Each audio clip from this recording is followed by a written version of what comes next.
It was built in 1978 when Edward Land had to show the capacity of color film for the Polaroid stockholders meeting. It wasn't made as a product. It was kind of an ad hoc machine made by camera junkies. The pod holds all the chemicals, and these pods are transported with a bicycle chain. So they took what was available in their tool shop. And he originally made it to copy works of art. He didn't think of it like as a portrait camera, or he certainly didn't imagine that it would, 21 years later, people would still be using it. You gonna smile? That's a smile. And so it doesn't have anything exotic in it, and some things weren't really well thought out. Where you cut it at the edge, it would have been easy to have a slicer there. See, the fringe at the top is where the pod breaks. I just love the look of it, and I think it's the signature of the camera. It sort of makes it more handmade. And I used to have to fight with them that if they were going to show my pictures, I wanted all the gook to show. Loading the film in the camera is very tricky.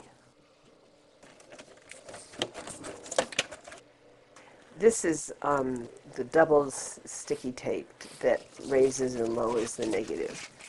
They just used all these different pieces that they had around. The metal stands are made from old Polaroid copy cameras, so they took what was available in their tool shop. And who knows where they got those wheels, probably from the Stop and Shop next door. Okay, so now look at the lens, don't look at me.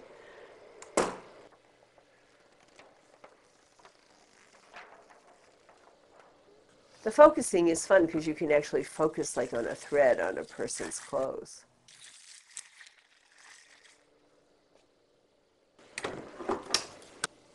There's one guy who knows how to fix a camera, and his name is Pete Bass, and he retired from Polaroid about 9 years ago. And he was on the team that built the camera over the weekend for Dr. Land. And he comes in as a favor to me and helps me when I'm desperate. I did, like 3 times I went to the Big Apple Circus, and then one time I did a charity event. I mean, I don't think in my entire experience I've moved it more than 5 times. And now I would never move it, because now that everybody's retired, I would never risk anything happening to the camera.